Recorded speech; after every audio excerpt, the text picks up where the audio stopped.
మీ సొంత ఇంటి కలను నిజం చేసుకోండి. వడ్డీ లేకుండా ఎలాంటి లోన్ తీసుకోవాలో మీకోసమే ఈ వెబినార్. నమస్తే విజయ పెద్దన గారు. నమస్తే ఉషా.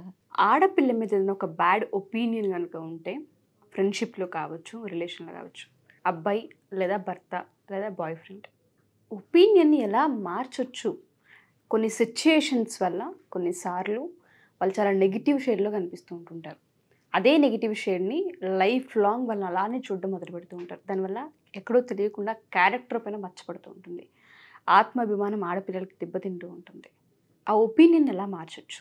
ఒపీనియన్ అనేది ఏదన్నా మిస్అండర్స్టాండింగ్ వల్ల ఇలా అనుకునే అవకాశం ఉంది వాళ్ళు నా గురించి. ఎందుకంటే పలానా సందర్భంలో ఇట్లా కనిపించవచ్చు, నేను బిహేవ్ చేసింది అలా నెగిటివ్గా అనుకుని ఉండొచ్చు అనే అవకాశం ఉన్నప్పుడు మాత్రమే మార్చడానికి ట్రై చేయాలి.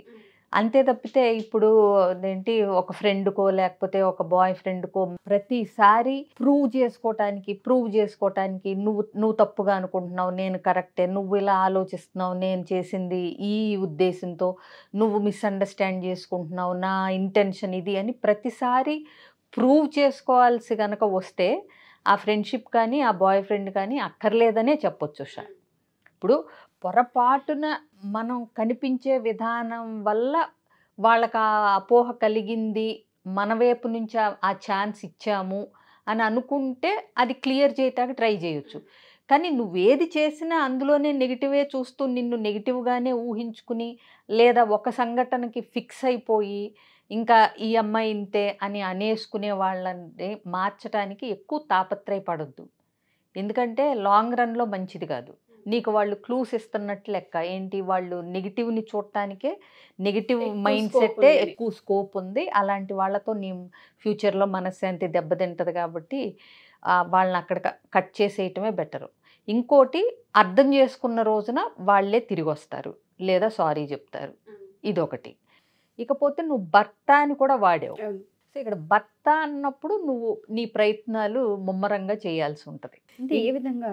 అదే అంటే అసలు ఎందుకు నిన్ను నెగిటివ్గా అనుకుంటున్నారు? ఎప్పుడు అనుకుంటారా? ఇప్పుడు ఇందాక అన్నట్టు వాళ్ళ మనస్తత్వమే నెగిటివిటీ చూడటమా, లేదంటే ఒక సిచ్యుయేషన్ని బట్టి మనిషిని చూస్తున్నా?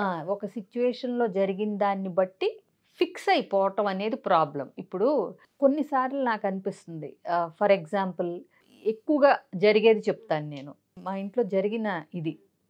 సో 4-5 రకాల ఐటమ్స్తో పాటు 3 వచ్చినప్పుడు నేను 3 బిర్యానీలు చెప్పాను.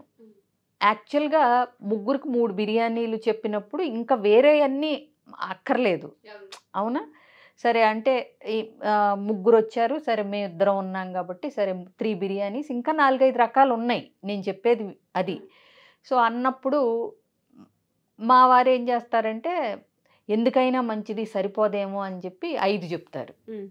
ఎప్పుడు మిగలటం పారేయటమే. కానీ ఒక్కొక్కసారి నాకు ఏమనిపిస్తుంది అంటే, నేనేదో అంటే కక్కుర్తిగా సరిపడా తెప్పించట కంటే కరెక్ట్గా తెప్పిస్తానేమో అని తను అనుకుంటారు. కానీ మన లేడీస్కి మనకు తెలుస్తుంది, అంచనా అర్థమవుతుంది. ప్లస్ వచ్చే వాళ్ళను కూడా ఫ్రీక్వెంట్గా వచ్చే వాళ్ళని బట్టి మనకి ఎవరు ఏం తింటారు, ఏమి ఇష్టంగా తింటారు, ఇవన్నీ మనకు తెలుస్తుంది. దాన్ని బట్టి నేను ఐటమ్స్ చెప్తున్నప్పుడు ఇంకో రెండు తనకు టెన్షను, అంటే సరిపోతే ఎలా అనేది. ప్రతిసారి మిగలటం అఫ్కోర్స్ మంచిదే అనుకో, ఎవరో ఒకళ్ళకి వేరే వాళ్ళకి ఇవ్వటం మిగిలింది జరుగుతూ ఉంటుంది. వేస్ట్ చేయను నేను అసలు ఫుడ్, ఎలా అయినా సర్దేసి అవజేసేస్తూ ఉంటా. కాకపోతే ఏంటంటే దాన్ని పట్టుకుని ఎలా అయిందంటే, నేను 3 అంటే ఓకే 4 చెప్పాలి, నేను 4 అంటే 5 చెప్పాలి అని ఫిక్సేషను. ఒక్కొక్కసారి ప్యాకెట్లు ఓపెన్ చేయకుండా కూడా అలాగే ఉంటాయి. సో అంటే ఇది ఎక్కడొస్తుందంటే పొదుపుగా సరిపడగా ఉండటం అనేది నెగిటివ్గా వెళ్తుంది ఒక్కొక్కసారి. ఇంకా చెప్పేది ఏంటంటే, అన్నిసార్లు మిగిలిపోయింది, చాలా మిగిలిపోయింది, అయినా కానీ వాళ్ళకి ఆ కంగారులో మనం చెప్పిన దానికంటే ఎక్కువ తెప్పించాలి అనేది ఫిక్స్ అవుతారు వాళ్ళు. Fixed mind set. సో నేనేంటంటే సర్లే, ఇప్పుడు అది పెద్ద పోట్లాటగా, అంటే ఎందుకు అలా అనుకుంటున్నావు, నేను చెప్పేవి సరిపోతున్నాయి కదా, ప్రతిసారి మిగులుతున్నాయి కదా, అయినా నువ్వు ఎందుకు నేను చెప్పిన దానికంటే ఎక్కువ తెప్పిస్తావు అని నేను ఎప్పుడు పోట్లాడలా. తిని తెప్పిస్తే వేరే వాళ్ళకి ప్రాప్తం ఉంటుందిలే అని మా పని అమ్మాయికి ఒక ఓపెన్ చేయని ప్యాకెట్, మా వాచ్మెన్కి ఒక ఓపెన్ చేయని ప్యాకెట్, సర్లే మనకు వచ్చే గెస్టులతో పాటు వాళ్ళు కూడా పండగ చేసుకుంటారులే డ్రైవర్లు అని చెప్పి నేను అన్నాం. కాకపోతే ఫిక్స్డ్ మైండ్ సెట్ అనమాట అది. తిని చెప్పేది సరిపోదేమో, నేను తెప్పిస్తేనే కరెక్ట్గా తెప్పిస్తాను అనుకోవటం. సో నేను నవ్వుకుని వదిలేస్తాను, పర్వాలేదులే అని చెప్పి. ఇది వాళ్ళ వీక్నెస్ అనుకుంటాను నేను. ఎందుకంటే అంత నెంబర్ ఉంటే కానీ వాళ్ళకి మనశ్శాంతి ఉండదు. 3 అవసరమైన చోట 5 తెప్పిస్తేనే వాళ్ళు ప్రశాంతంగా కూర్చోగలరు. నీకు అర్థమైందా? సో ఇలా భర్తలు ఇలా ఉన్నప్పుడు ఏంటంటే మిస్అండర్స్టాండ్ చేసుకుంటున్నప్పుడు చిన్న చిన్న విషయాలే కాబట్టి, ఇది ఫుడ్డే కాబట్టి పర్వాలేదు. సో ఇలా కాకుండా ఉన్నప్పుడు ఎక్స్ప్లెయిన్ చేయగలగాలి వాళ్ళకి. నువ్వు చూసింది ఇది, ఆ సందర్భంలో జరిగిన సంగతి ఇది, కానీ నా ఒరిజినాలిటీ అది కాదు, కాబట్టి నువ్వు మిస్అండర్స్టాండ్ చేసుకుని అదే ఫిక్స్ అయిపోవటం అనేది నాకు బాధ కలిగించింది అనేది నువ్వు చెప్పగలగాలి. ఇప్పుడు నేను చెప్పాను 2-3 సార్లు చూపించి, ఇదిగో ఓపెన్ చేయని ప్యాకెట్లు నువ్వు తెప్పించిన ఈ ఎక్స్ట్రా, ఇన్ని వెరైటీస్ ఉన్నప్పుడు మనిషికి ఒక బిర్యానీ ప్యాకెట్ అవసరం లేదు, అది ఓన్లీ బిర్యానీ అన్నప్పుడు అది అవసరం అవుతుంది. సో అని 2-3 సార్లు ఆ ఎంత ఫుడ్ మిగిలిందో చూపించిన తర్వాత తనకు కూడా ఆ టెన్షన్ తగ్గి ఓకే సరిపోతాయిలే అనేది ఓవర్ ద ఎక్స్పీరియన్స్ తనకి అర్థమైంది. సో ఇట్లా మనం చెప్పగలగాలి ప్రూఫ్తో, అంటే చూపించి చెప్పగలగాలి. నువ్వు అనుకునేది వేరు, నేను అన్న ఉద్దేశం వేరు అని చెప్పి. నువ్వు అనుకునేది వేరు, నేను అన్న ఉద్దేశం వేరు. మన ఉద్దేశం ఏంటనేది మనం చూపించగలిగితే, కూర్చొని బాగా కమ్యూనికేట్ చేయగలిగితే ఒపీనియన్ ఖచ్చితంగా మారుతుంది. అట్లీస్ట్ ఫస్ట్ టైమే కాకపోయినా 2-3 సార్లకి, ఒకసారి మారిన తర్వాత వాళ్ళు మళ్ళీ నార్మల్గా ఉండే అవకాశం ఉంటుంది. ఇంకా మరీ ఎంత లేదు, ఇక అదే ఫ్రేమ్లో ఏంటంటే అదేంటి పచ్చ కామెరలాళ్ళకి లోకం అంతా పచ్చగానే కనిపించినట్టు ఆ పచ్చ ఫ్రేమ్ పెట్టేసుకుని చూస్తున్నారా మిమ్మల్ని, కౌన్సిలింగ్కి రండి.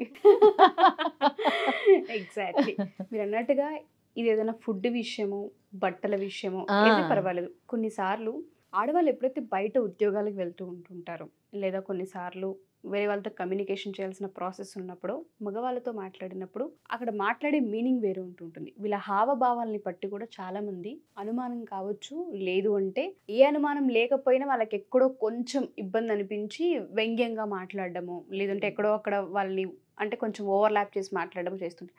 అప్పుడు ఆడపిల్లలకు అది పెయిన్గా ఉంటుంటుంది. ఆ సిచ్యుయేషన్లో కలిగిన ఒపీనియన్ని మార్చే ప్రాసెస్లోనే ఇష్యూస్ అవుతూ ఉంటుంటాయి.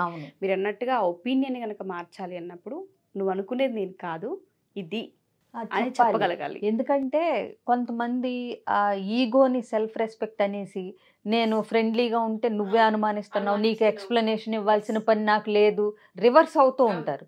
అఫ్ కోర్స్ అవ్వచ్చు, బట్ నువ్వు అర్థం చేసుకోవాల్సింది ఏంటంటే నీ మీద ఎంతో కొంత ప్రేమతో కూడిన పొసెసివ్నెస్ కొద్దిగా ఉండబట్టే కదా. లేకపోతే నువ్వు ఎవరితో ఎలా మాట్లాడినా అసలు ఏం పట్టించుకోకుండా ఉన్నా అది ఒక రకమైన ఇబ్బంది. టూ మచ్ స్పేస్ కూడా అది నెగ్లిజెన్స్ కింద, ఇగ్నోరెన్స్ కింద ఫీల్ అవుతాం మళ్ళీ మనమే. అందుకని ఏంటంటే ఆ ఒక సర్కిల్ లోపల ఇద్దరు ఉండటం అనేది, దాన్ని ఆ సర్కిల్ అనేది ఉంచుకోవాలి. సో ఎప్పుడన్నా అవతల వ్యక్తికి బౌండరీ దాటినట్టు అనిపిస్తుంటే దాని ఇంటెన్షన్ ఏంటనేది చెప్పగలిగితే బెటర్. మరీ అనుమానస్తులైతే వేరే విషయం, కానీ కొద్దిపాటిది ఉంటే ట్రై టు అండర్స్టాండ్. మీరు అన్నట్టుగానే కొద్దిపాటిది కనుక ఉంటే అర్థం చేసుకునే ప్రయత్నం చెప్పాలి. తెలుస్తూ ఉంటుంది అవతల వాళ్ళకు కూడా ఇది ఎంత ఫెయిర్గా చెప్తున్నారు ఏంటని. ఇద్దరు భార్యాభర్తలకు వాళ్ళిద్దరు మనస్తత్వాలు ఏంటి, ఏది నిజం ఏది అబద్ధం అని తెలుసుకునేంత కెపబిలిటీ అండ్ దాంతోపాటు ఆ ఫ్రీక్వెన్సీ అర్థమవుతూ ఉంటుంది ఏం చెప్తున్నారు అనేది. Exactly. Thank you so much Vijaya garu, wonderful. మీరు చెప్పింది ఏదైతే ఉందో నాకు అది బాగా నచ్చింది లైన్. నువ్వు అనుకునేది నేను కాదు ఇది అని చూపించగలగాలి. అది ఎప్పుడైతే ఎగ్జాంపుల్తో ఆ కమ్యూనికేషన్లో బాగా చేయగలుగుతూ ఉంటుంటామో, రిలేషన్ కావచ్చు, ఫ్రెండ్షిప్ కావచ్చు, లేదంటే ఇంకా బాస్ అండ్ ఎంప్లాయీకి సంబంధించి కూడా కావచ్చు, ఇటువంటి మిస్కమ్యూనికేషన్ సర్వసాధారణంగా జరుగుతుంటాయి. ఒపీనియన్ ఒక లేబుల్ ఎప్పటికప్పుడు పడేస్తూ ఉంటారు మీద. మన ఒపీనియన్, మన లేబుల్ని రిమూవ్ చేసుకోవాలనుకుంటే ఓపిక అవసరం. కాకపోతే ఎవరు పడితే వాళ్ళకి ఉన్న ఒపీనియన్ ప్రతిదీ మనం మార్చాల్సిన పని లేదు.